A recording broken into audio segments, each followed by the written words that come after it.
სახელითა მამისაითა, დაზისაითა, დაწმიდისა სულისაითა. მადლობა ღმერთს კიდევ მოგვეცა საშუალება შევკრებილიყავით ღვთისადიდებლად. კიდევ ერთხელ მოგვეცა შესაძლებლობა ჩვენი რწმენა საქმეში გამოვლენილიყო.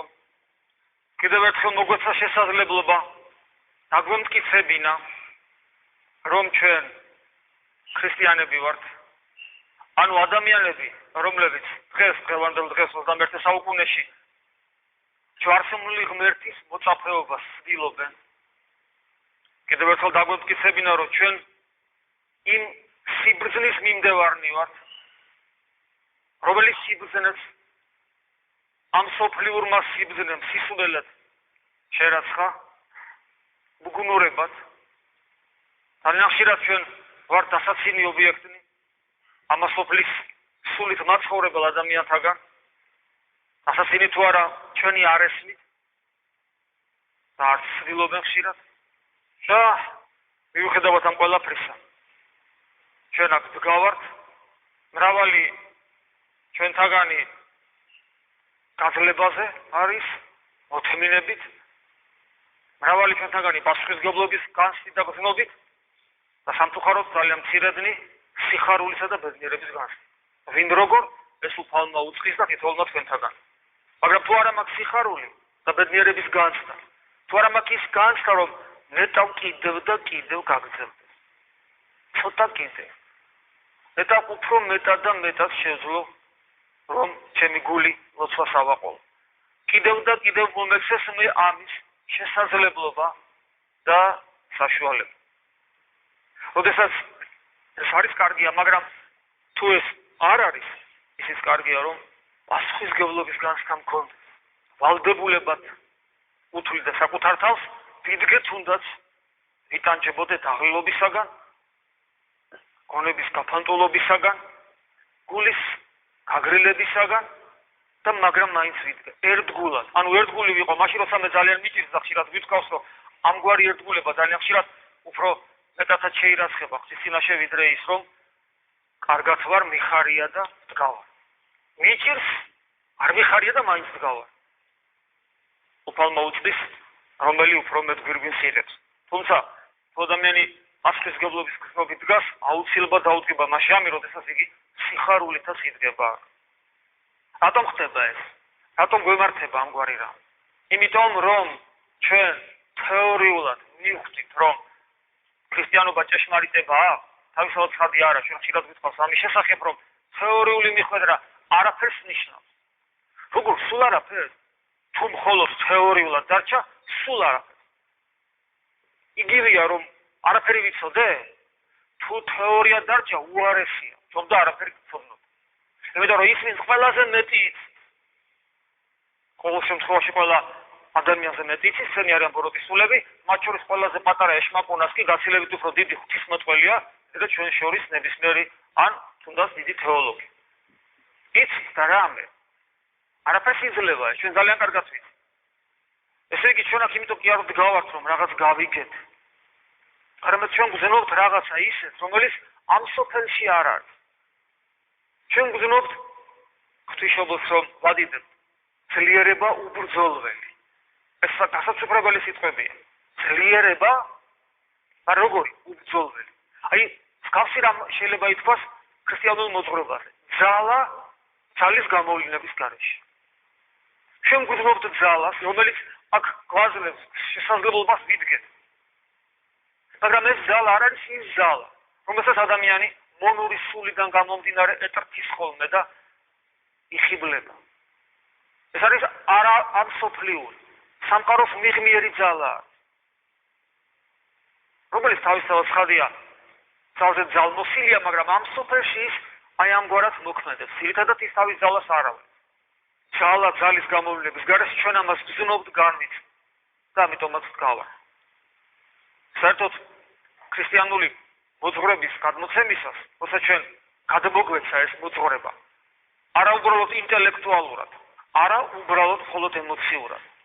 ემოციურადაც, გზნობიერადაც, ინტელექტუალურადაც, ანუ ცოდნა შევიძინეთ. არამედ ეს გადმოცემა ჩვენში რაც მოხდა, ჩვენ ურწმუნონი ვიყავით და ერთხელაც მორწმუნე გახდით, კიდევ საიდუმლოებრივ ხასიათს ატარებს. ძალა გადმოგვეც. და ჭეშმარიტება შევიცალეთ. ოღონდ ეს ჭეშმარიტება, ანუ ჭეშმარიტება გესმით რა არის? არის სიმართლე. ან სინამდვილე. ეს არ არის ის, რასაც თეორიულად შეიმეცნებთ. იმიტომ რომ მისი შემეცნება ჭეშმარიტებისა, სინამდვილისა, სიმართლისა თეორიულად რომ ყოფილიყო ამ ყოველივე შემეცნება შესაძლებელი, მაშინ მაცხოვარი შავით ცეცხლზე წმინდა წერილში დაგვიწერდა. განგვიმარტავდა თუ რა არის ჭეშმარიტება, რა არის სიმართლე, რა არის სინამდვილე. ჩვენ რაც ვარნავთ ფურცლად წმინდა წერილი, ჩვენ განმარტებას ვერ ვნახავთ. გახსოვთ, როდესაც პილატე კითხვას სვავს, რა არის ჭეშმარიტება, მართალია თავადვე უფლის პასუხს არ ელოდება, მაგრამ იქ ისაც ჩანს, რომ უფალი ამი განსაკუთრებულ თეორიულ მსჯელობას არ აპირებს. უფალს არ განუმარტავს, რა არის ჭეშმარიტება. უფალმა გითხრა ერთხელ, რომ ჭეშმარიტება შეიცანითო და ჭეშმარიტება თქვენ განთავისუფლებთო. მაგრამ არ განუმარტავს, რას ნიშნავს შეიცანითო ჭეშმარიტება. თუმცა არც განუმარტავს, რა არისო ეს თავისუფლება. ანუ ჭეშმარიტება ჩვენთვის განუმარტებელია. ანუ ის რომ ჩვენ თუ ვფიქრობთ, რომ ჩვენ რაღაცა გავიგებთ სიმართლე. ეს უგონია ხომ ხშირად, ვაი, მე რაღაცა უკვე ვფიქრობ. ეს მე სხვასაც ვასწავლ. მე გავიგე რაღაც. არაფერი არ გაიგე. შეუძლებელია თეორიულად შეიმეცნო რა არის ჭეშმარიტება, რომელიც არის სინამდვილე. რა არის სინამდვილე? რეალურად არსებული რამ. ჭეშმარიტება ვერ იქნება ის, რაც არ არსებობს. ჭეშმარიტება არის ის, რაც არის სინამდვილე. ჭეშმარიტად გეუბნებით თქვენ. სხვა ქართული ვერსიით, ძველ ქართული ვერსიით, ნამდვილად გეუბნებით მე თქვენ. ნამდვილად, სინამდვილეა ეს.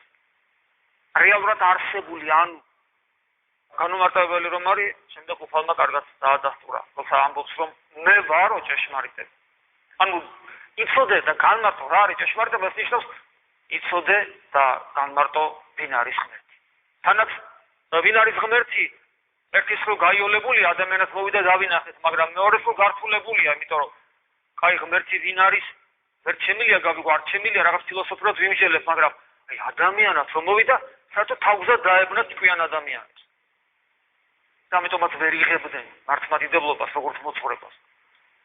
ერთია ღმერთი ვერ ვიგებ ვინ არის და მეორეა რომ ადამიანად მოვიდა, ამას თლაც ვერ ვიგებ. იმას დღესაც ვერ იგებენ. თუმცა შორის ძალიან ხშირად მართლმადიდებლობის წიაღშიც კი. ეკლესიის წიაღშიც კი. იმდენად რთულია ამის გაგება ინტელექტუალურად. ამიტომ მართლმადიდებლური ქრისტიანული მოძღვრების გადმოცემა როცა მოხდა ჩვენში და როცა ეს ხდება კიდევ მუდმივად, თუნდაც აი ეხლა წირვალოცვის დროს და ქადაგების დროს როცა ეს ხდება, როცა ვკითხულობ, როცა ვლოცულობ, სხვადასხვა ფორმები არსებობს, ხო? ამ ყოველივე ხდება არა ის რომ რაღაც ჭეშმარიტება დამტკიცდეს ჩემთვის. აჰა, ეს ესე ყოფილა.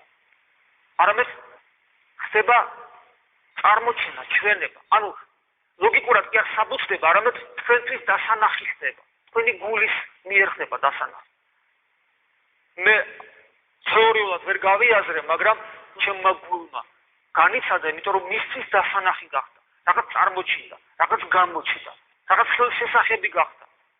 იმიტომ რომ ქრისტიანული სწავლება თავის თავს აავლეს პირველეს ყოვლისა როგორც ძალა სულისაწმინდის. ძალა. ეს იმას ნიშნავს, რომ მე სულიერი ცხოვრების დროს ძალიან ისეთი საიდუმლოებებს ავაწყდები, რომელსაც ამ სოფელში ვერცად ვერ ვნახავ და ვერც ინტელექტუალურად ვერ შევინეცე. ყველაფერი აბსოლუტურად. ჩვენ ეკლესიის ნაწილი ვართ. არა ეკლესიაში ვართ. აი როცა ეკლესიაში ცხოვრობ, კი მამო, მე ეკლესიაში დავდივარ. რასაკეთებ სანთლებს ვანთებ. რას კი ეკლესიაში დადიხარ? ეკლესიის ნაწილი უნდა იყოს. ისი ცხოვრყოფელი ერთ-ერთი უჯრედი უნდა იყოს. აი ეს არის ეკლესიურობა. და რადგან იმ ცოცხალი ორგანიზმის, რომელსაც ქრისტეს სხეული ქვია, იმის ცოცხალი, თავის უკვე სიცოცხლის მატარებელი ცოცხალი უჯრედი ხარ, ეს უკვე იმას ნიშნავს, რომ შენ თავად ატარებ შიგნით და თავად შენი ცხოვრება საიდუმლოებით ახსავსეა. რას ნიშნავს საიდუმლოებით ახსავსე? ინტელექტუალურად ყოველივე არ მოიაზრება, ცხოვრების წესი, განცდით, შეგრძნებით, აღქმით. და კიდე არ ვიცი რა სიტყვა გამოხატო, აი ამ ყოველივე ამით განიცდება. საკუთარი გამოცდილებით გეცოდინება თუ რა არის ესა თუ ის მოვლენა რაც ხდება ეკლესიაში. ერთ-ერთი მთავარი პრობლემა რაც არის ხოლმე.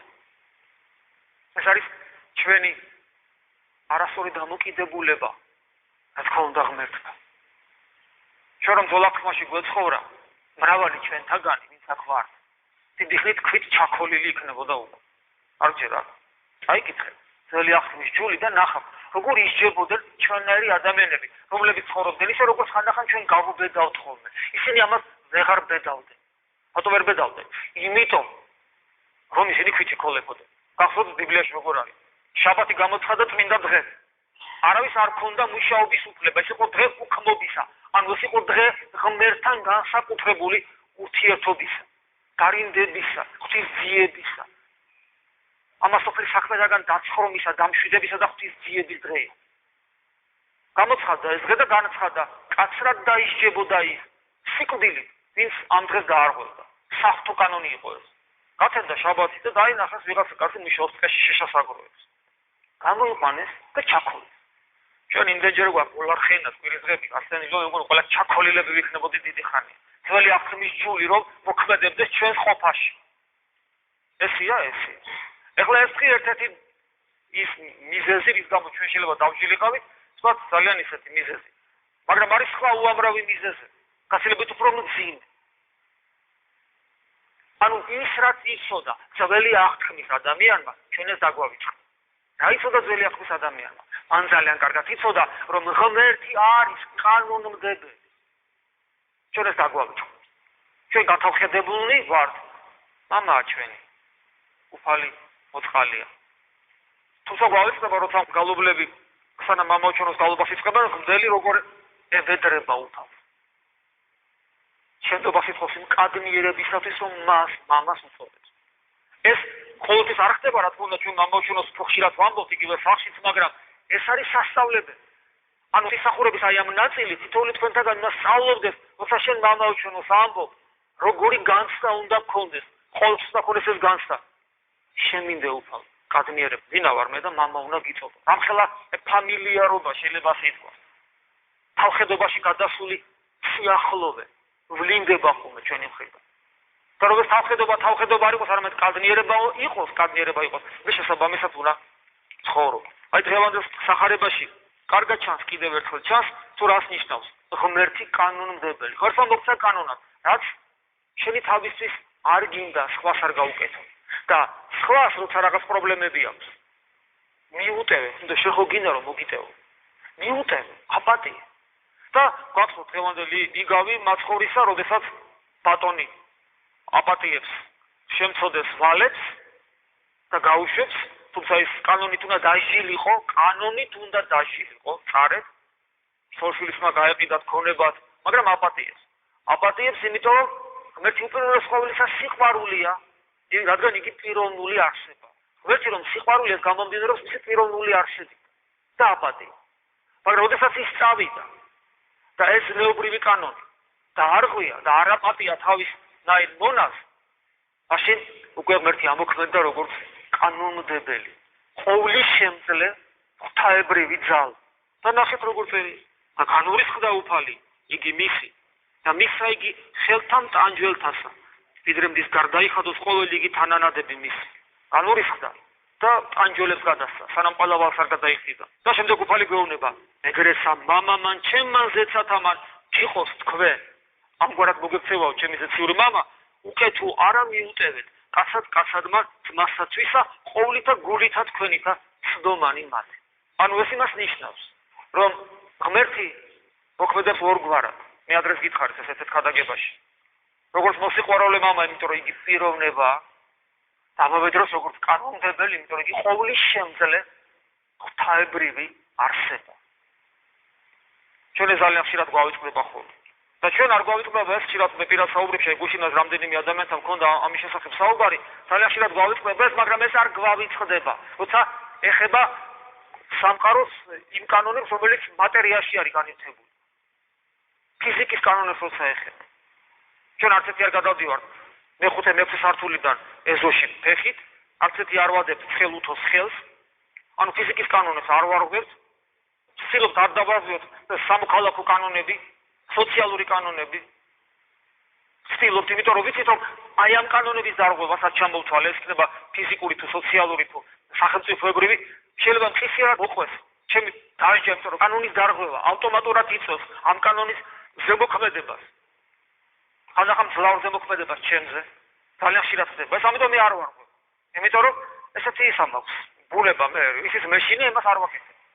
მაგრამ დავიწყება რომ ზნეობრივი კანონის დარღვევა ასევე საშიში არ არის, არამედ უარესად საშიშია. იმიტომ რომ ზნეობრივი კანონი მეც ვაკეთე ხა რაღაცნაირად ისე მოხდა და შეცდომით დავარღვიე. თავი კი არ მოვიკალე, შეცდომით დავარღვიე და რაღაც დამემართა და დავიმტვერი ან დავიღუპე. სული შეიძლება გადარჩეს, მაგრამ მე თუ ზნეობრივი კანონი დავარღვიე, ამით შეიძლება მე ჩემი სული დავიღუპო. იმიტომ რომ ზნეობრივი კანონი დარღვევა აუცილებლად იწვევს შესაბამის რეაქციას, შედეგს შეიძლება გარკვეული დროის მერე ოღონდ, შეიძლება გავიდეს წლებიც კი, მაგრამ არადისობაში აუცილებლად მე ამის შედეგს ნახავ. მაგრამ მე რომ ეს გავიგო, მე რომ ეს განვიცადო, მე უნდა ქრისტიანული სწავლება ვიცოდე არა თეორიულად, როგორც თავიდან თქვი, არამედ მე ქრისტიანული სწავლება უნდა ვიცოდე ძალისმიერად. იქ ჩემში უნდა ვლინდებოდეს როგორც ძალა, რომელიც კი არ ვიცი, არამედ უბრალოდ ვიცი კიდევაც, რომელსაც განვიცდი. რასაც განვიცდი, ის ჩემს ცხოვრებაზე გავლენას ახდენს. ეს არის ძალიან მნიშვნელოვანი. მოკლედ, მე თუ დამოვიწყდება ზნეობრივი კანონის დარღვევა რომ საშიშია და რომ ღმერთი კანონმდებელია, მაშინ მე ძალიან ხშირად ვსავიტეხო. მაგრამ ძალიან ხშირად ადამიანებს ეშლებათ. აი ეშლებათ. შეიძლება ზნეობრივ კანონს არ ღვევდე, მაგრამ ვერ მიხვდე. რატომ? იმიტომ რომ ეს მაგ შეუულია მოგატყუებას. ძალიან ცბიერი არ შევა. მან ძალიან კარგად იცის რომ შენ ზნეობრივ კანონს ასე აშკარად პირდაპირ არ დაარღვევ. იმიტომ რომ მეტნაკლებად ქრისტიანული სინდისი გაქვს. ამიტომ ის შენ ცდუნებას ცდილობს, ის როგორც ადამი, ევა აცხოვ. ის მუდამ ამგვარად მოქმედებს. თუ თქვენ სულიერი ცხოვრების ხართ, თქვენ ამის გამოცდილება უკვე დიდი ხანია უნდა გქონდეთ. თუ როგორ მრავალგზის მოგატყვილათ, თქვენ ბოროტმა სულმა. და როცა ზნეობრივი კანონი უკვე დარღვეული გქონდათ, მე რა გამოფხიზოდით, მაგრამ გვიანი იყო. რატომ გვიანი? შეიძლება გვიანი იყოს, შეიძლება. როდესაც მე ფანჯრის რაფაზე ვდგავარ და ვცეკვა, თან თვალდახუჭული ვცეკვა. რაც თქონდა ამით ვარღვევ ფიზიკის კანონს. იმიტომ რომ აი ზღვარზე ვარ. არ შეიძლება ფანჯრის რაფაზე თვალდახუჭულმა იცეკვა. მაგრამ იქ გადარჩენის შესაძლებლობა კიდე არის. იმიტომ რომ შეიძლება ფეხი არ დამისდეს, მაგრამ თუ მე ფეხი დამისა და წავყირავ და კიდე ხელით ვერ მოვავლე რაიმეს, უკვე დამთავრებული. უკვე ნამდვილად დამიმტვრე. მაგრამ მანამდე მე ვწვდი კარგი მუსიკით. ან რაღაც ეიფორიული განწყობა მქონდა. და მომწონდა ის სიმაღლე.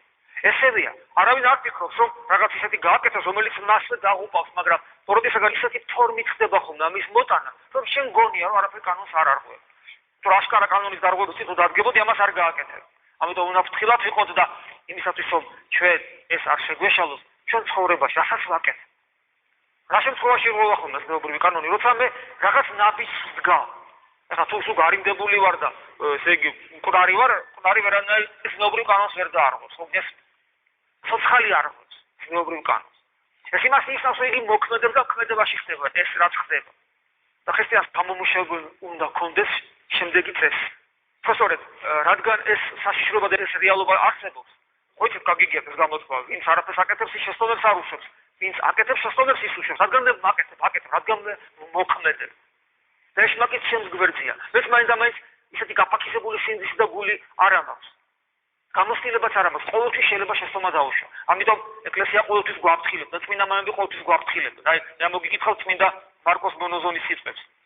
რასაც ლოცვისა და კეთილი სასწაულების გარეშე ვაკეთებთ, კეთილი სასწაულება რას ნიშნავს? თუ იმედი კი არა, რომ რა ვიცი ახლა მე ვაკეთებ და ღმერთის იმედი მაქვს, თავხედი იმედი რო აქვს, ხანდახან ადამიანს ღმერთის თავხედი იმედი. რაღაც ნაბიჯს გაქვს. და იმას კი არ ოფექდება, რომ ეს ნაბიჯი რამდენად მოსაწონია უფლისათვის. თავხედი იმედი ცალკე ცოდვა. ამიტომ ამბობს ხასისავს, რასაც ლოცვისა და კეთილი სასწაულების, ანუ კეთილი იმედის გარეშე ვაკეთებ, მოგვიანებით საზიანო და არასრულყოფილი აღმოჩნდება. საზიანო და არასრულყოფილი. აქედან დასკვნა. როცა მე რაიმე ნაბიჯს ვდგავ, ეს ნაბიჯი მხოლოდ მას შემდეგ უნდა გადავდგა, როდესაც მე ვამხურვალე გარკვეული პერიოდი ლოცულობ წინაშე და ვებედრები უფასო სიმართლე გამოაჩინოს, შესწომისაგან დამიფაროს. ადამიანი თქვენ ამოვა მე რა ლოცვა შემილია, რაღაცას ბრუყულებ ჩემთვის და ეგ არის, ასე არა ვარ მე თუ რას კითხულობ. შენ უნდა გააკეთო მაინც ეს. იმიტომ რომ ღმერთი იმასაც ხედავს, რომ შენ ლოცვის უნარი არ აქვს. მაგრამ შენს ცდილობასაც დაინახავს. შენ სისუსტესაც დაინახავს. შენ სურვილსაც დაინახავს, რომ უფალო შენს გარეშე მე არ მინდა რამე გავაკეთო. და შეგეწევა. ლოცვის ზალა გასავნა წმინდანი იყო, შენ წმინდანობაში კი არ არის. ლოცვის ზალა შენ ლოცვის გამოცდილებაში კი არ არის. ლოცვის ზალა ღმერთის ყოვლის შემძლეობაში და მის სიყვარულშია, რომელსაც შენ უყვარ. ამიტომ შენ სისუსტეს ისხედავს და შენს გულწრფელობასაც და მინდობილობას. რაც შეეხება ზნეობრივი კანონი ვახსენეთ, რომლის დარღვევა არ შეიძლება, ზნეობრივი კანონებსაც თავის ხარისხები აქვს. ეხლა როდესაც ავტობუსში ვიღაცას შემთხვევით მუჯლუგუს გაკრავდა, ბოდის არ მოუხდი, რა თქმა უნდა შენ ამის ზნეობრივი კანონი დაარღვია. უნდა მოგეხადა, აპატიეთ და გაგევლო. თავისთავად ხარდია. მაგრამ ხო ხვდებით რომ ეს არ არის ის ზნეობრივი ნორმა, რომ დაარღვია ეს იმ ხარისხის ზნეობრივი ნორმის დარღვევა არ არის, რომელიც შენ მოგსპობს და გაგანადგურებს. თუმცა ალბათ ვფიქრობ, ალბათ ესეც არის, რომ თუ ესეც პრობლემაში თავხედობას იჩენ, შენი თავხედობა გაიზრდება. მაგრამ როსტო აქედან ხვდებით რომ ზნეობრივი კანონებით თავისი ხარისხებით განსხვავდება ერთმანეთისაგან. და მე მინდა ახლა შევეხო ყველაზე საშინელ დარღვევას, რომელსაც ადამიანი არ ხვობს. და რადგან საშინელს ეს არ ნიშნავს იმას, რომ ვინმე ჩვენთაგან მოიფიქროს, რომ ეხლა მე ფლატ ისე ცუდად ხო არა ვარ და ალბათ მე ესეთ რაღაცებს არ ვაკეთებ. ეს საშინელი ორმაგად არის. ერთ იმიტომ რომ ყველა საშინელი ცოდვად ითვლება და მეორე საშინელი იმითაც არის რომ ყველა ადამიანს ჭირს. და მაგალითად ყველობა მძიმე ცოდვა. ეს არის ზნეობრივი ნორმის ძალიან სერიოზული დარღვევა. რომელიც ვლინდება კაცის სკოლაში, რომელიც ვლინდება აბორტის კეთებაში, რომელიც ვლინდება სიცოცხლეში და ასე შემდეგ და ასე შემდეგ. მაგრამ ამის თანამონაწილე შეიძლება ყველა არ იყოს. ასევე მრუშობა არსებობს, ხო? ძიმეცოდვა არის. რომის თანამონაწილე მეტნაკლებად თვალით თუ გულით ყველანი ვართ, მაგრამ საქმეში ცოტანი არის. მე გულისხმობ ეკლესიაში თუ გარეთ ცოცხალი ყველანი არიან გული. მაგრამ აი ეს რომელსაც ახლა მე ვიტყვი და თქვენ ძალიან კარგად იცით ეს რომელიც ცოდვა და შენ მოხდებით კიდევაც ყველაზე საშინელია, გასილებით აღემატება მრუშობასაც, კაცის კლასაც და ასე შემდეგ, მაგრამ ყველას ჭირს ერთდროულად. ამ ცოდვას ქვია სიამაყე. ეს არის ყველაზე საშინელი ცოდვა. ამას დიდი უბედურება ადამიანს არ ჭირს. იმიტომ რომ ყველაზე მძიმეც არის პირდაპირ, აი სატანის შემოგზავნილია სამყარო შეიძლება თანამედროვე სიყვარული ვიხმარო. ეს ცოდვა რატომ არის საშინელება? იმიტომ რომ ეს ცოდვა არაბუნებრივია. ეს დაახლოებით იცით რას გავს? ხელმა რო განაცხადოს ეს ხელო მე ხალხის ცხოვრება აღარ მინდა. რა თაშულო ეთქო? აი ესე, მინდა ბალახზე ვისეირნო ხოლმე. ხო აბსურდია. აი ეს აბსურდი დაემართა სატანას. ესე იგი წარმოედგინეთ უმაღლესი ანგელოზი. უბედნიერესი არსება. ერთერთი თევზის ლივლივი, თქვა კალმახის ლივლივი სიმდენაში ვერ შეედრება. ეხლა უკვე ბოროდისული და მაშინ დიადი ანგელოზის ღვთაებრივ ენერგიაში ყოფნას და იმ ღვთაებრივ სინათლეში, რომელიც პიროვნული იყო და რომელსაც ეს უკვე დაცემული, მაგრამ მაშინ ჯერ კიდევ დიადი ანგელოზი უყვარდა. თუმცა განაცხადა, მე აქ არ მინდა. თამთა, ეს ისე არჩევანი იყო. ეს იყო სიამაყე. ეს ლოგიკა არ არის. როგორც თევზის ქმედებაში არ არის ლოგიკა, რომ ხალხის ცხოვრება აღარ მინდა, გონება რო ქონდეს. ასევე არ იყო ლოგიკა სატანის ამქმედებაში. ეს ალოგიკური ცოდვა. თორე სხვა ცოდვებს მეტნაკლებად ლოგიკა აქვს. შია ღორმოცელად გადავიქეცი. ეს მინდა, ის მინდა, სხვადასხვა რამ სიამოვნებს, წავგლიჯავ, მოვიხვეჭავ, მოვიპარავ და ასე შემდეგ დავჩაგრა, კომფორტს მოვიწყობ. ყველაფერს რაღაც ლოგიკა აქვს. აი ამას ლოგიკა არ აქვს. რატომ? კიდევ ვიმეორებ, იმიტომ რომ ეს არის სატანის მიერ გამოშვებული გზავნილი ჩვენ სამყაროში. და უბედურება არის ის, რომ ეს ყველას ჭირს.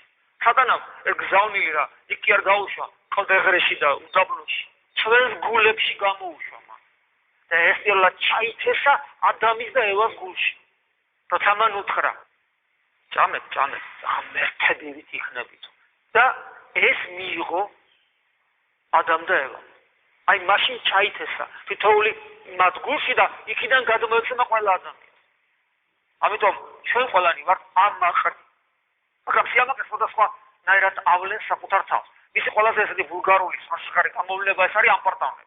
ამპარტავანი ადამიანი ვერ მალავს თავის სიამაყეს და რატო? იმიტომ რომ ზემოდან უყურება უყვარს და მისი პატივმოყვარეობა ძალიან მაგრაული იმდება და გროტესკული იერსაც იძენს, სასაცილოს კი ხდება უბრალოდ იმდენად თუ მეუშვა ეს გზნობა. მაგრამ ეს არ არის კიდევ საშიში. იმიტომ რომ ეს ყველასის დასანახები და ბოლოს ის თუ გონიერებას გამოიჩენს თვითონაც დაინახავს. მისი საშინელი ფორმა მაშინ არის, როცა ეს ამპარტავნებაში, პატიმოყარეობაში არ ავლენს საკუთარ თავს. აბარაში ავლენს. ის ავლენს საკუთარ თავს სიამაყეში. უпростоრად ის ავლენს საკუთარ თავს სიმდაბლეში, სათნოებაში, კეთილი საქმის კეთებაში, ღირსებაში.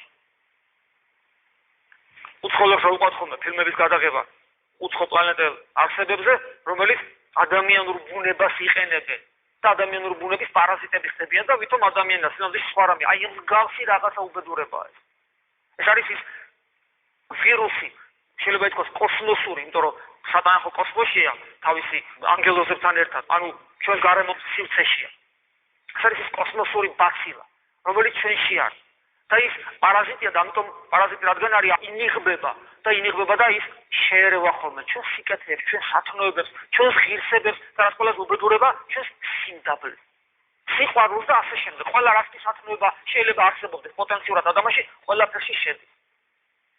და ამიტომ იგი ძალიან ხშირად ძნელი აღმოსაჩენია ხოლმე. ამიტომ ხშირად ვიტყავს კაცი რომ სოდვიანი ცხოვრებით მოვიდა. გასაგებია, კაცო, ის ხედავს რა უბედურებებია, ნაკეთები და უბრალოდ ის უბედურებები რაც მას გაუკეთებია, არაზნებს იმის საშუალებას ხშირი წამოწევს, მაგრამ კაცოს უბედურებები არ გაუკეთებია და ძალიან კეთილშობილი ცხოვრებით იცხოვრა. ძალიან ხშირად აღსარების ხმა ისე ბერდება ვერ სწავლობს. რა თქმა უნდა, ესე გულზეხეს აღარ იდევს და ესეთი კარგი ვარ, ამას აღარ ამბობს, მაგრამ ეს ჟესტიკულაცია მას შიგნის სულში მაინც აქვს და ამგვარი დამოკიდებულებით ცხოვრობს. კარგია რა. კარგი, ცუდი არ არის. ბევრჯერია. საყვარელი არსება, ნამდვილად. იმიტომ რომ ვერ ხედავს. სიამაყეზე ჩვენ შეიძლება ძალიან ბევრი ვილაპარაკოთ.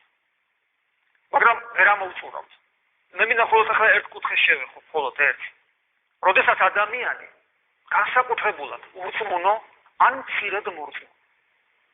თავის თავში ვერ დაინახავს. ეხლა ურწმუნო გასაგებია, ამაზე ორი სიტყვით ვიტყვით. და აი მორწმუნესაც უდა პრობლემაა. ვერ დაინახავს, ამაყია. მას რაღაც უნდა შევთავაზოთ გზა რომ ეს დაინახოს. აი მაგალითად ურწმუნო ადამიანი რომელიც კეთილი ცხოვრებით ცხოვრობს სამოქალაქო თვალსაზრისით ამბობს მე ხა არაფერი წოდები არ მაქვს განსაკუთრებული. ყოველს ალბათ უყვარვარ და ალბათ ხონდები. თუ ჩამოგითვლის ეს თავხედები არიან. კლავ არ კლავ. ვიპარავ არ ვიპარავ. ცუდი დიასახლისი ან ცუდი ოჯახის ვარ პატრონი არა ვარ ცუდი. სახელმწიფოს უღალატი არ უღალატი. სამშობლოს არ სამშობლოს. მეზობელს ან ჭუბობ არ რა დავაშავო და ხანდახან შეიძლება პირღია დავცეს რა დავაშავო ამ ანგელოზმა და შეიძლება თებით მოუძებნო. ისე ჩამოგითვლის ესე უსინდისოც რომ ისინი შეიძულებული ხარ რომ ხმა აღარ ამოიღო. ჩამოთვალა ყველა უბედურებები რომელიც თურმე მას არაფერი არ ჭირს და ანგელოზია და ეგა.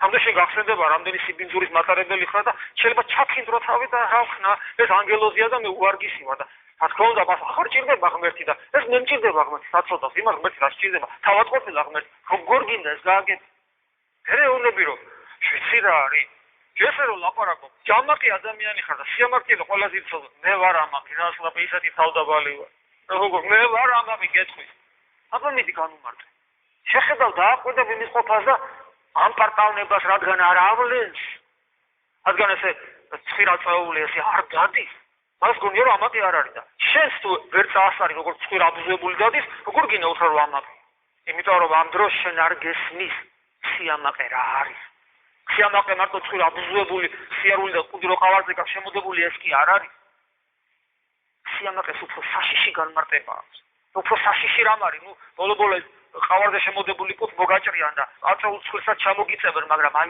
ის რაც არსებობს ერთად ის ხდება დემონური სამყაროს მიღმიერი კი არა აი კოსმოსთან გამოგზავნილი ბაცილა ისიც რას ნიშნავს რაც ეშმაკსო დაემართა ეს სოდვა უპირველეს ყოვლისა თავის თავს ავლენს როგორც პიროვნული არსების თვით იზოლაცია ესმით სიამაყეს არის ასე შეიძლება განმარტოთ სიამაყეს არის პიროვნული სოდვა რომელიც ახდენს პიროვნული არსების თვით იზოლაციას პიროვნული არსება იმგვარად არის შექმნილი ღმერთისაგან რომ ის უნდა იყოს ღია ღმერთისათვის ღია მოყვასისადმი სიყვარულისათვის და სიამაყე აი ამ ღია არსების ჩაკეთვას იწევს და ის ხდება იზოლირებული ღმერთისაგან რას ნიშნავს ეს იზოლირებულობა ღმერთისაგან ეს ნიშნავს იმას რომ ესეთ ადამიანს მithumetes ათეისტი თუ არის გონია თუნდაც ფიქრობდეს რომ ღმერთი არის და ღმერთისათვის მოსაწონად ცხოვრობს, იმიტომ რომ თავისთავად მოსწონს სინამდვილეში. ესეთი ადამიანი ფიქრობს და განიცდის რომ მას ცხოვრების წყარო თავის თავში აქვს. ბედნიერების წყარო თავის თავში აქვს. სიკეთის წყარო თავის თავში აქვს. ანუ ის რაც ჭირდება ადამიანს სიცოცხლისათვის, ბედნიერებისათვის, კეთილდღეობისათვის, ღირსებისათვის, ამ ყველაფრის წყარო აქვს თავის თავში და ღმერთი არ ჭირდება, ამიტომაც არ სურს მას ღმერთთან ყოფნა, ამიტომაც რჩება ის მუდამ უღმერთოდ არაეკლესიურად მაცხოვრებელი. აი ეს უნდა განემარტოს ეს ადამიანს სიამაყე, ესე იგი შენ ამაყი ხარ უნდა უთხრა, იმიტომ რომ შენ რომ ხარ, აი გონია რომ აი შენ ახარ რა ეს შემოფარგლული რაღაცა 60-70 ან 80 კილოგრამი ხორცი გამახსენდა ეს წვები კბილები და მუცელი აქვს დოსტოევსკი რომ ამბობს აი შემოსაზღვრული ხორცის ნაწილი ხარ და დამთავრდა ყველაფერი ისე ავტონომიურად გაქვს პერპენტუ მობილე ხარ რომელსაც ენერგიის წყარო სიცოცხლესა და სიკეთისა შიგნით ვეგავს ეს არის სიამაყის ყველაზე საშინელი გამოვლენა მე მგონი გასაგებად ეხლა ეკლესიური ადამიანი იწვის ხო მაგრამ ეს არ მეხება ვითომ არ გვეხება გვეხება და ძალიან სამწუხაროთაც გვეხება ჩვენ და განსაკუთრებულად ეს მაშინ როდესაც ჩემში მე ვპოულობ და მადლობა ღმერთსა ვპოულობ სიხარულის, ბედნიერების და სიკეთის დეფიციტს აღმოვაჩენ. ვიმეორებ, როდესაც მე ჩემში აღმოვაჩენ სიკეთის, ბედნიერების და სიხარულის დეფიციტს, მე სიამაყის ცოდვაში. რატომ? იმიტომ, რომ მე ამ შემთხვევაში ვარ რა განვიხილე დეფიციტ სიხარულისა და ბედნიერების. ესე იგი ეს ნიშნავს რომ ჩემსა და ღმერთში რაღაც ბარიერია რომელიც კეტავს ჩემს გულს და არ არის გახსნილი როგორც უნდა იყოს ღმერთი ჩემში არ შემოდის ან მე არ უშვებ და მაქვს ამის ძალაუფლება და ვერ შემოდის ჩემში ამიტომ ეს სიამაყის ცოდვაში მე მგონია ასეთ დროს თუმცა შეიძლება მე ამას არ ვამბობდე მე მგონია იმისათვის რომ ვიყო ბედნიერი მე ამ დროს შესაბამისი ცხოვრების წესი მაქვს და გარშემო მე ვითხოვ განსაკუთრებულ გარემოს სამართლიანობას, ჩემი შესაძლებლობების დაფასებას და ასე შემდეგ და ასე შემდეგ. მოფერებას, თავზე ხელის გადასხმას და ასე შემდეგ, ანუ მე ვფიქრობ რომ ჩემი ბედნიერების და სიკეთის წყარო აი ჩემს გარშემოა. ჩემს გარემომცველ სამყაროშია. იმ ადამიანებში რომელიც ჩემს გარშემოა, ჩემს შესაძლებლობებში, ჩემს ნიჭიერებებში, ჩემს სიკეთეში, ჩემს სიყვარულში, ჩემს ქრისტიანობაში, ჩემშია. და ესე რომ ვფიქრობ და არ ამაქვს მე ვწუხარ წუწუნებ ვიბოღმები ვეჩხუბები დეპრესიაში ვარდები განერი ქრისტიანი ხარ განა შენ არიცი რომ შენი სიკეთის და შენი ბედნიერების წყარო და სიხარულის წყარო არ შენშია არ შენს გარემომცველ სამყაროშია არ იმ ადამიანებშია რომელიც შენს გარშემო არიან არ შენ ნიჭიერებაშია არ შენ სიკეთის ქმნის უნარშია ამაში არ არის ეს არც ამ ქვეყნიურ ფუფუნებაში და კეთილდღეობაშია ის ღმერთიდან მოდის და შენ რომ ამის დეფიციტი გაქვს ჩაკეტილი ხარ საკუთარ თავში და გონია რომ შენ ახარ წარმმართველი და ღირს ხარ კიდე რაღაცეები ამიტომ ყოველი გამოვლენა ჩვენში სიკეთის ბედნიერების და სიხარულის მოკლებისა ნიშნავს რომ ჩვენ ამაყნი ვართ ჩვენ არასწორი ურთიერთობა გვაქვს ამ დროს ღმერთთან ჩვენ გვავიწყდება რომ უმაღლესი ბედნიერება არის ღმერთთან ურთიერთობა. ან შეიძლება ესე თქვა, ღმერთთან ურთიერთობა არის ბედნიერებისა და სიყვარულის და სიკეთის და სიხარულის უმაღლესი გამოვლენა. ღმერთთან ურთიერთობა. აი ეს მავიწყდე. თუმცა შენ როცა ვდგებით ხოლმე, აი წარმოგიდგენთ ეს გასა, არა გაქვს და თუმცა ეს არის. აი მე ვდგები ხატებთან, დილა იქნება, საღამო იქნება და მე მახსოვს. აი მე ეხლა ღმერთთან ვდგები, მე ეხლა ჩემი ყოველი სიტყვა გულიდან ამოვიგლიჯო. ჩემი ყოველი სიტყვა ღმერთთან მივიტანო. ჩემი სიტყვა ამოვიგლიჯო გულიდან, ჩემი გული იხსნება ღმერთისათვის და ეს არის ბედნიერების და სიხარულის უმაღლესი გამოვლენა, უმაღლესი შესაძლებლობა და უდიდესი შესაძლებლობა ჩემი ბედნიერების და სიხარულის. განამე გულგრილი მოცული გავხდები მაშინ. განამე ზერელად ჩავარაკრაკებ იმ სიტყვას, რომელიც წერია იქა. განამე ზერელად მოვემზადებ ზიარებისათვის, განამე ზერელად მოვალ და ვეზიარები. განა ესე გავაკეთებ თუ მე გაცნობიერებული მაქვს რა თქმა უნდა აღარ გავაკეთებ ამას ეს იმიტომ რომ ეს სულ მახსოვს ღმერთი ჩემი მიზანია ჩემი ცხოვრების არში და მიზანია მე მინდა ვიყო ბედნიერი და სიხარულით აღსავსე მაგრამ ეს მხოლოდ და მხოლოდ მაშინ არის შესაძლებელი როცა მე ღმერთთან გულ გახსნილი სრულად გახსნილი ურთიერთობა მაგრამ არა ისე სანახევროდ სანახევროდ იმიტომ რომ როგორც მინამამები აბობენ ოთახს რო ადრის ადამიანის გულს თუ ბევრი ნივთია ოთახში და თუ სავსეა ჰაერის არ შემოდის და რაც უფრო მეტ ნივთს გაიტან აქედან უფრო მეტი ჰაერი შემოვა ესია რაც მეტ ცოდვას რაც მეტ სიბინძურეს რაც მეტ არაწმინდებას გაიტან შენი გულიდან მით მეტი მადლი შემოვა ოღონდ ოთახსაგან გასხვევით გულს შეუძლია უსასრულობამდე დაიტიოს ყოველ შემთხვევაში უსასრულოდ რადგან მხოლოდ ღმერთია ჩვენი გული არ ისება არასოდეს რაც არ უნდა გაავსო კიდე გაისება და ამიტომ მისი შევავსებელი მხოლოდ ღმერთია ამიტომ ადამიანი მხოლოდ ღმერთთან ურთიერთობით არის ბედნიერი მაგრამ ჩვენ ისე ძალიან კარგად ვიცით რომ ღმერთთან ამგვარი ურთიერთობა ესე უცებ არ მოდის აი მოვედი მე ეკლესიაში და მორჩა დამთავრდა აი მამამ ხომ ითხრა რომ სიტყვები გულიდან უნდა მოიგლიჯო ხატე თავრობდი ეხლა ამოვიგლიჯავ და დამთავრდა ესე იგი გული გაიხსნება და ბედნიერი გავხდები ჩვენ ხო ვიცით რომ ესე არ არის რატომ იმიტომ რომ ჯერ ესეთი ამას სწავლა ჭირდება როგორც ყველა ნებისმიერ საქმეს და მეორე ჩემი გული ასე ადვილი გასაწმენდი რო იყოს განაუფალი მას მცნებად დამიდებდა და არ იყვენო წმინდანი გულითა ამის თუ მათ ღმერთი იხილონო იმიტომ რომ ეს ადვილი იქნებოდა ამას ყველა ადამიანი შეძლებდა ის ცხრანეტარებაში განსაკუთრებულად დამიდო უფალმა ეს და გამარცხილა თუ რამე ბოროტება ხდება ისე შენი გული გახდება და იმისათვის რომ მე ღმერთთან სწორი ურთიერთობა ვისწავლო რომელიც მე მართლა ბედნიერს გავხდის იმისათვის მე უნდა ღვთისმცნებებით ვიცხოვრო რას ნიშნავს ღვთისმცნებებით ცხოვრება ჩვენ უკვე დიდი ხანია უკვე უნდა ვიცოდეთ რომ ეს არ ნიშნავს უბრალოდ ზნეობრივ ცხოვრებას ზნეობრივი ცხოვრება შეიძლება ქონდეს ათეისტსაც კი მუსულმანსაც ბუდისტსაც ყველა იმიტომ რომ ზნეობრივი ნორმები ადამიანური ბუნებიდან გამომდინარე არის ქრისტიანული ცხოვრება ანუ ქრისტეს ცნებების აღსრულება ნიშნავს პირველ რიგში იმის გაცნობიერებას რომ მე ვარ ეკლესიის ცოცხალი უჯრედი ამიტომ მე საიდუმლოების მატარებელი ვარ როგორც თავში გითხარი ანუ მე ჩემს ყოფით ცხოვრებაში ყოფიერებას უნდა ვხედავდი ანუ მარადისობას რომელიც ყოფაში შემოდის და მე ჩემს ცხოვრებაში ყველა სადაც მე ვარ ასაც მე ვაკეთებ სადაც მე მოქმედებ ყველგან დიდ საიდუმლოებას ხედავდი და ანალოგიებს ჩემსა და ღმერთ შორის ურთიერთობის ანალოგიებს უნდა ვხედავდი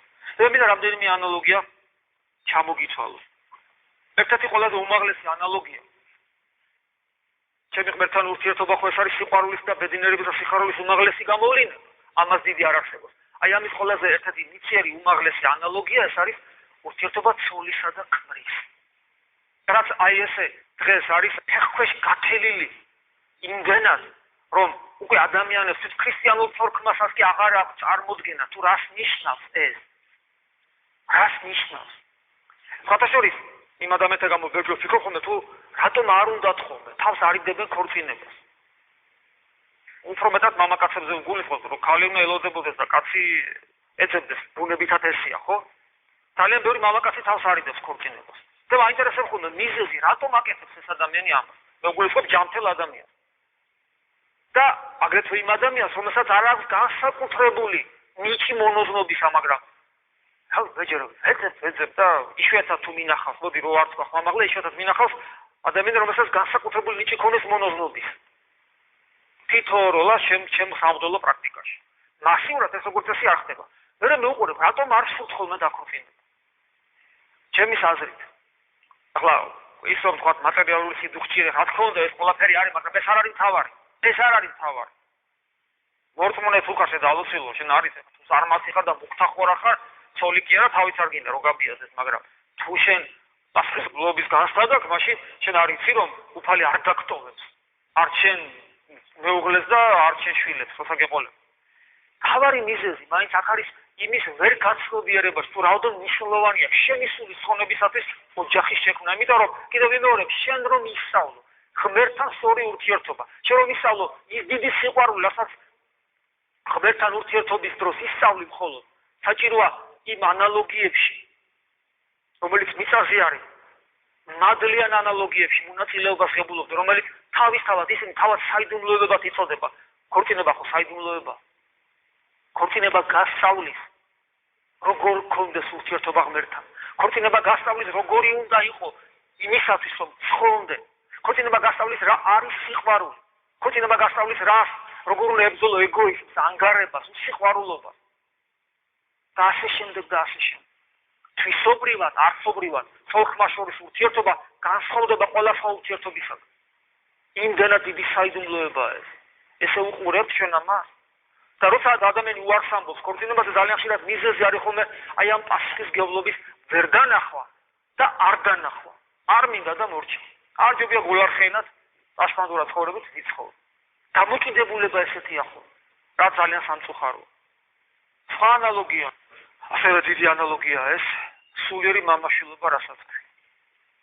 იმიტომ რომ ხო ხდებით რომ სულიერი მამაშვილობა თუ სოფორობაში კიდევ ვიღაცამ შეიძლება ეთქოს ეს მიწიერი მოვლენა, სულიერი მამაშვილობა ნამდვილად მიწიერი მოვლენა არა. ძალიან დიდ საიდუმლოებას ატარებს ეს. აქაც ესია. ქრისტიანობა როგორც საიდუმლოება, მღვდლობის ინსტიტუტი როგორც საიდუმლოება და სულიერი შვილის მღვდელთან ურთიერთობა როგორც სულიერ მამასთან უდიდესი საიდუმლოებაა. ჩვენ რას ვაკეთებთ ხოლმე ძალიან ხშირად. ჩვენ გვერდზევთ საიდუმლოებას და ჩვენ გვინდა რომ ეს დიდი მოვლენა, რომელსაც სულიერი მამაშვილობა ქვია, ისევე წვერში ჩავაგდოთ და გავქელოთ, როგორც სოლქმარი აკეთებს ხოლმე ერთმანეთის მიმართ. იქ კიდე გასაგები ხდება, კიდე ვიმეორებ, იმათი შეცდომა, იმიტომ რომ სოლქრობა მიწიერი რამაც არის ამავე დროს. იმიტომ რომ წარმართებსაც აქვს და ბოლო-ბოლოს ცხოველებთანაც არის რაღაც შეუღლება და შვილების გაჩენა. და შეიძლება ადამიანი მოტყვილდეს, რომ ქრისტიანული სოლქრობა მხოლოდ შვილების გაჩენა და რაღაცა ეს მიწიერი ვალდებულებები და ვერ არ დაინახოს საიდუმლოება, მაგრამ სულიერ მამაშვილობაში სად არის აქ რაიმე მიწიერი? რა ფენომენია ეს? და როგორ ახერხებ იმას, რომ ესეც ისევე ფეხქვეშ გათელო, როგორც თქვა, შეიძლება სოლქრობა გაითელოს არასწორი და არასულიერი მიდგომა და მე სულ გაფრთხილებ. თუ თქვენ სულიერ მამაშვილობას არ შეხედავთ როგორც დიდ საიდუმლოებას, რომელიც ღმერთისაგან მოგვეცა და რისთვის, რომ ჩვენ ცხოვრებაში გამეორდეს ის, რაც იყო მოციქულებსა და უფალს შორის. ხვდებით, მოციქულებსა და უფალს შორის დიდი საიდუმლოება ხდებოდა. უდიდესი საიდუმლოება, რომელიც ყველას არ ესმოდა და მრავალმა მოწაფეს დატოვა მაცხოვარი იმის გამო, რომ მიწიერად გაიწყეს განხილვა მაცხოვრის სიტყვებისა, ქმედებებისა, მათი ურთიერთობისა და მრავალმა დატოვა. იუდას მაგალითის გახსოვს და ხდებით, რომელმაც ასევე დატოვეს და უღალატეს უფალს. თუმცა იუდა განსაკუთრებულია, იმიტომ რომ ის ღალატით ტოვებს. ხათაშორის ეს სოლქრობაში მეტყვან ალბათ უნდა მეთქვა ეს ღალატი, ანუ ის რაც ძალიან არის გავრცელებული დღეს საზოგადოებაში. რომელიც აღიქმება როგორც ოჯახის რღვევის პროცესი. ოჯახი დაინგრა რა. კი, შეიძლება, მოხდეს, ოჯახი დაინგრა, რომ არ მინდიხარ, არ გინდივარ. აბა კარგად იყავი და ამერიკულად დავშორდეთ, მაგრამ არის ხოლმე გასილებით ძიმე ფორმა ოჯახის რღვევისა. ეს არის ღალატი. რა არის ღალატი? არ მინდივარ და არ გინდიხარ კი არა.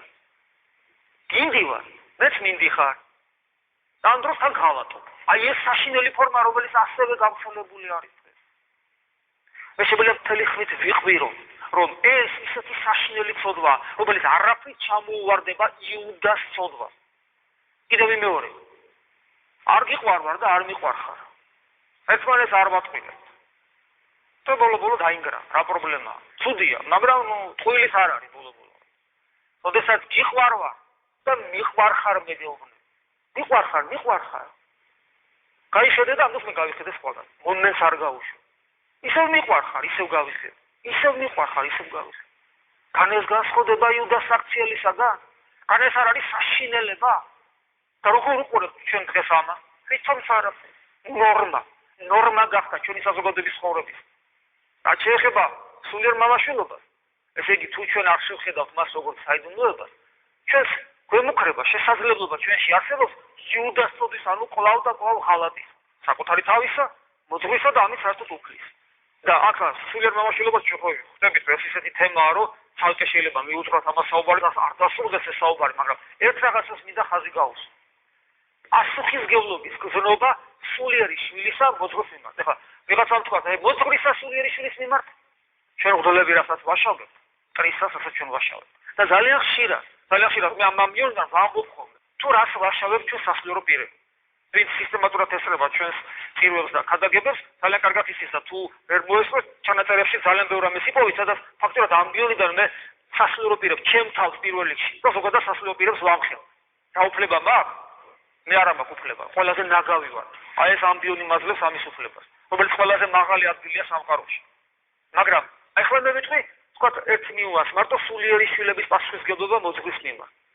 ვინ გითხრათ, რომ თქვენ გაქვთ უფლება უპასუხისმგებლოდ მოიქცეთ ეკლესიაში და როგორც გინდა ისე იყოთ. როგორც გინდა მოხვიდეთ, როგორც გინდა წახვიდეთ, როგორც გინდა არ მოხვიდეთ და გააცდინოთ, როგორც გინდა ეზიაროთ, როგორც გინდა აღსარება, ვინ გითხრა? ვინ გითხრათ, რომ როცა უპასუხისმგებლად მოიქცევით, რომ თქვენ მოძღვრის არ უნდა შეგწყვეტ. ვინ გითხრა, რომ როცა ცუდად მოიქცევით, მოძღვრის არ უნდა შეგეშინდეთ, რომელსაც შერისხვის უფლებაც აქვს და არა მარტო მოფერების. ვინ გითხრათ ეს? სამსახურში დაგვიანების უფლება არ აქვს. როცა უფროსი ყავთ ბრაზიანი, როცა შეიძლება სამსახური დაკარგოთ, ვინ გითხრათ, რომ აი აქ უდისციპლინო ცხოვრების, უგულო ურთიერთობების, უყურადღებობის, გულგრილობის, თავხედობის უფლება გაქვს. ამის უფლება თქვენ არ აქვს. ამიტომ ვისაც სურს, რომ სწორედ სულიერად იცხოვროს, კეთილი ინებოს და თავის პასუხისმგებლობა სრულად გაიაზროს. ფოტოშორის დღეს სამოციქულოში ამოვიკითხეთ კიდე. როგორ პავლე მოციქულს გული ატკინებს და რაზე ატკინებს? აი, ასე თქვენს ამბობს ეს ადრე ამაზე ჩვენ ვისაუბრია კიდევ. სულიერს გააზრებთო და დაგიდი ამბობია თქვენგან ხორციელი მივიღოთ. ესე იგი პავლე მოციქულის გაამწარეს, რომ ეთქვა ვიღაცა მანგარებაშიც კი დადობრალი და მერე თქვა, რომ რა ისაც ჩვენ გვეკუთვნის, ანუ მეკალოე ხარი, რომ პირი არ უნდა უკრათ, თორე წაიქცევა, იმის თან უნდა ჭამდეს იქ, ხო? იმასაც კი აღარ გავაკეთებთ. და ჩვენ ვიცით, როგორ თავის შრომით ცხოვრობდა დიდი მოციქული, რომ თავის შრომით იარსება. თუმცა გვეკუთვნისო. იქ მერე პეტრე მოციქულის სოსას ახსენებს, გვეკუთვნისო, რომ ჩვენი ოჯახებით ვიყოთ თქვენთან და თქვენ გეკუთვნისო, ჩვენ შეგვინახოთ. მაგრამ აქ მარტო მატერიალურზე არ არის შაკ. აქ არის პასუხისმგებლობაზე. სულიერი მოძღვრის წინაშე ქნება სულიერ პასუხისმგებლობაზე. როდესაც ამდენი ყოფილა შემთხვევა, თქვენ მოდიხართ ჩემთან ახსარებაზე, უკვე ისეთ კითხვებს მისვავთ, რომ შენი მოძღვარი მამა თეოდორე, რასაც გასაუბრეთ, ამდენ ხანი შენ ეს არ მოგისმენია? აღმოჩნდა რომ არ უსმენს და მიდის რაღაც არ ვიცი რა ხდება. აბა ისთვის არის. ესე იგი შენ გონია რომ ეს შენ არ გჭირდება და შენ არ ახარ ვალდებული რომ მოისმინო. აბა ვერ გავიგე, ესე იგი თუ შენ ამას არ ისმენ, თუ შენ დარიგებებს არ ისმენ, თუ შენ აქ არ ახარ, თუ შენ როგორ გინდა ისე მიდიხარ, მოდიხარ და შენ არ იზრდები, აბა გინდა მე ვაგო პასუხი შენი ზარმაცის სულის გამო ღვთისინაშე? ღვთისინაშე ვაგო, უფალობი არ მინდა ესეთი ზარმაცი ადამიანების გამო პასუხი ვაგო. იმიტომ რომ მე ვცდილობ, როგორც შემილია, მე კარგად კი არა, როგორც შემილია ვცდილობ, მაგრამ შესაბამისი შედეგიც რომ არ არის, ჩემი სუსტი მცდელობის. ეს ძალიან გულს მკერდ. რაც შეეხება პიროვნულ ურთიერთობას, ხშირად ვიტყვია ჩემი სულიერი შვილებისათვის პირისპირ. თუ შენ იმას ხვდები, თუ ვერ ხვდები და თუ არაფრის შესაძლებლობის მარია და გეცხვარ, თუ შენ იმას ხვდები, რომ შენი მოძღვარი შენთვის ლოცულობს. თუ შენ იმას ხვდები, რომ შენი მოძღვარი გულწრფელად ცდილობს, რომ ღმერთთან მიგიყვანოს. ანუ ვიღაცა გუშინდელი უცხო ადამიანი, რომელთანაც შენ მიხვედი და უნდა ხვდებოდი, რომ შენ კი არ მიხვედი ღმერთმა მიგიყვანა. თუ შენ მადლიერების ცოტათი მაინც განცდა გაქვს, თუ შენ აფასების რასაც ხედავ, თუნდაც აი აქ. თუ ეს ყველაფერი არის, იმ მოძღვარმა თავში კონბალიც რო ჩაგარწყას, არ უნდა გეწყინოს, არათუ არ უნდა წახო. ხონდა იბუტებით ხო? და ვისებუტებ? აიბუტებ და წადე. მე თუ არასწორად გავაკეთე, ღვთისმაშე პასუხს მე ვაგებ, მაგრამ შენ არასწორად იქცევ. ამიტომ ძალიან ვთხოვ, იყავით პასუხისმგებელი. ეს არის სკოლა. სკოლის მოწაფეები ხართ თქვენ. გნებავთ სამთვალებს და დირექტორი ვარ თქვენი სკოლის. და კეთილი ინებეთ და პასუხისმგებლობით მოიქცეთ. სკოლაში სამართლია, მით უმეტესად სამართლია. უნდა იცოდეთ რას აკეთებთ. უნდა გააზრებულად ცხოვრობდეთ. თქვენ ნებაზე არ უნდა მიდიოდეთ, მოდიოდეთ. და ასე შემდეგ და ასე შემდეგ. პირველ იწყება დროზე უნდა მოხვიდეთ. არ უნდა ისაუბროთ, ეხლა ისე დროს იყო საუბარი, როდესაც უდიდესი საიდუმლოება აღესრულება, როცა მადლი კარგა მოდის, რისხანებაში ჩავარდ. რომ ვიღაცა ჩემი სულიერშვილი ბედავს აი აქ ხვირცენ, ლაპარაკობს იმ დროს, ახსათეს გადაწოდებს, როცა იქ აღესრულება საიდუმლოება, ეს რას ნიშნავს? ეს იმას ნიშნავს, რომ მეცალები დაწლები ვასწავლ. ეს ასე არა. რა მდგომარეობაა და რა სამებია ეხლა, როცა თავარი ხდება, არა მარტო აქ სამყაროში. აბა ისთვის დადიხარ. რას ეზიარები, როდესაც შენ არის ეს საიდუმლოება როდის აღესრული. ასე რომ გაითვალისწინოთ თქვენი პასუხისმგებლობა. თორე ეს თუ არ არის, რომელ სიყვარულზეა ლაპარაკი? რა სიყვარულზე შეიძლება იყოს ლაპარაკი? რა ერთგულებაზე იყოს ლაპარაკი და ასე შემდეგ. და კიდევ ერთი ანალოგია ეს არის სამშობლოს სიყვარული. სამშობლოს სიყვარული ეს არის უდიდესი ანალოგია ჩვენი სიყვარულისა ღვთის მიმართ.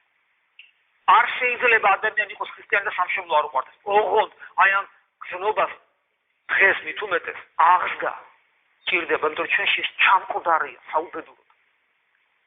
ჩამკვდარია ან არასწორად განვითარებული. იმიტომ რომ ეს გზნობა რომ კარგად განვითარდეს, ამისათვის საჭირო არის სწორი სულიერი აღსდა და განსაკუთრებულად ქართველისთვის. Ათო განსაკუთრებულად ქართველებს. ეხლა მე ამათაც კერძო საუბარში საუბრობდი ერთ-ერთ ჩემს სულიასთან და ერთ-ერთი მოძღვრის მამა სერაპიონის სიტყვები გამახსენდა, რომელიც მე მოვისმინე და გულზე მომხვდა. ქართველის ბუნება. აი მაგალითად, ავიღოთ სომხებს. სომხებს ახლა როგორი ბუნება აქვს? სადაც არიან, ამერიკაში, ევროპაში, ყველგან ერთად არიან. მათ საოცარი ერთობა აქვს ემიგრაციაში. რუსებსაც იგივე, რუსებსაც საოცარი ერთობა აქვს ხოლმე ემიგრაციაში. ებრაელებზე აღარ ვლაპარაკო, ხო? ქართველები სწავლენ სადღაც და უკვე მეორე თაობა. ანუ წავიდა ახალგაზრდა ცოლ-ქმარი, შვილი შეეძინათ იქა, ან პატარა წაიყვანეს უკვე იმ ბავშვმა ქართული აღარ იცის. წარმოგიდგენია. რამდენი მაგალითია ამის.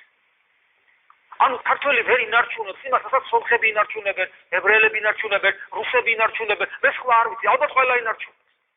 ანუ ჩვენ არ ვფრთხილდებით ჩვენ ეროვნულ ღირსებას. არათუ გარეთ, სახით, ჩვენს ოჯახში, საქართველოს არ ვფრთხილდებით. აქაც ესე. ასაკოვნები ვინც ვართ გვახსოვს, რომ რუსდებოდნენ ჩვენი შვილები. დღეს კიდე არ რუსდებიან, მაგრამ ამერიკელებენ, ინგლისელები ხდებიან და ქართულად ისე ლაპარაკობენ, ჯობია ახლა ინგლისურად ილაპარაკონ ესეთ ქართულს. ხომ ხედავთ ჩვენ ამ რეალობა როგორია? რატო? იმიტომ, რომ ეთქობა ქართლის ბუნება არის ესეთი.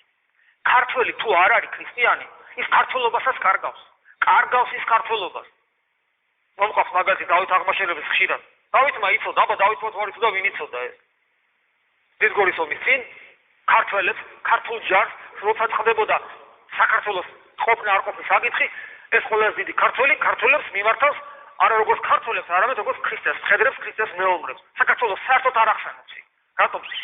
ეს არის ქართველი კაცის ბუნება, ესეთია. ჩვენი წმინდანები ნახეთ, პირველი მოწამე ვინ იყო? სპარსი არ იყო? ასევე მამები ვინ იყო?